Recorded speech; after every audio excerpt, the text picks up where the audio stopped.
ቹዋሚኒ ወደ ማንቸስተር ዩናይትድ there we land ፌዴ ቫልቬርዴ እንዲሁም ደግሞ በቹዋሚኒ መካከል የተፈጠረው ነገር ምንድነው? ፌዴ ቫልቬርዴ ግንባሩ ተተርትሯል እየተባለ ነው። ነገር ግን ለጸባቸው መነሻ የሆነው ነገር ምንድነው? ፌዴ ቫልቬርዴና በቹዋሚኒ መካከል ችግሮች መፈጠር የጀመሩት ከሁለት ወር በፊት ዣቪ አሎንሶ ላይ ፌዴ ቫልቬርዴ ባሳየው ባህሪ ነው እየተባለ ነው። ከዛ ባለፈ ግን ትላንትናና ዛሬ የተፈጠሩትን ነገሮች ስናይ ትላንትና በትሬኒንግ ላይ ቹዋሚኒ ፌዴ ቫልቬርዴ ላይ ኃይለኛ ታክል ወረደበት። በዚህም ቫልቬርዴ ደስተኛ አልነበረም። ምንም እንኳን ቹዋሚኒ አፖሎጃይዝ ወይንም ደግሞ ይቅርታ ቢጠይቅም በፌዴ ተቀባይነት አላገኘም። ከትሬኒንግ በኋላም በጣም ኃይለኛ የተባለ የቨርባል የቃላት ጸብ ነበራቸው። ነገር ግን ዛሬ በነበረው ትሬኒንግ ላይም ቹዋሚኒ ፌዴ ቫልቬርዴ ለመጨበጥ ሲሞክር ፌዴ ቫልቬርዴ አልጨብጥም ብሎ ትሬኒንጉ ተጀመረ። በትሬኒንጉም ላይ ገና እንደተጀመረ ፌዴ ቫልቬርዴ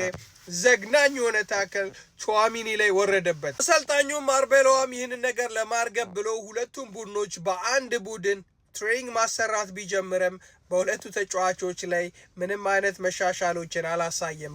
ግብ ወደ መልበሻ ክፍል ቀጥሎ ቹዋሚኒ ኃይለኛ ቦክስ ፌዴ ቫልቬርዴ ላይ በማሳረፉ ፌዴ ቫልቬርዴ አይ ቲንክ ቴብል ላይ ጠረጴዛ ላይ በመውደቁና ጭንቅላቱ በመተርተሩ ከአርቤሎዋ ጋር ወደ ሆስፒታል ተጓዘ። ማድሪድ የሚወጡ ዘገባዎች እንደሚሉት ከሆነ ሁለቱም ተጫዋቾች በኤል ክላሲኮ ላይ እንደማይሰለፉ እየተዘገበ ነው። ነገር ግን ወደ ማንቸስተር ዩናይትድ ይህንን ግብ ስንመልሰው ቤን ጄኮብ ዛሬ እንደዘገበው ከሆነ ማንቸስተር ዩናይትድ ከቹዋሚኒ ኤጀንቶች ጋር ፎርማል የሆኑ አፕሮቾችን ወይንም ደግሞ ንግግሮችን ጀምሯል። ይህም ግብ በብሩኖ ፈርናንዴዝ አፕሩቭ የተደረገ ይመስላል። ፋብሪዚዮ ሮማኖ ኢንስታግራም ላይ ይህንን ፖስት አድርጎ ነበረ። ትላንትና የተፈጠረውን ነገር ምክንያት በማድረግ ብሩኖ ፈርናንዴዝም እንደምታዩት ይህንን ነገር ላይክ አድርጎታል። እንደ ማድሪድ ደጋፊነቴ በተፈጠረው ነገር ባዝንም በተለይም ደግሞ ፌዴ ቫልቬርዴ ከመወዳቸው ተጫዋቾች መካከል አንዱ ቢሆንም ይህ ጸብ ቹዋሚኒን ወደ ማንቸስተር ዩናይትድ የሚያመጣ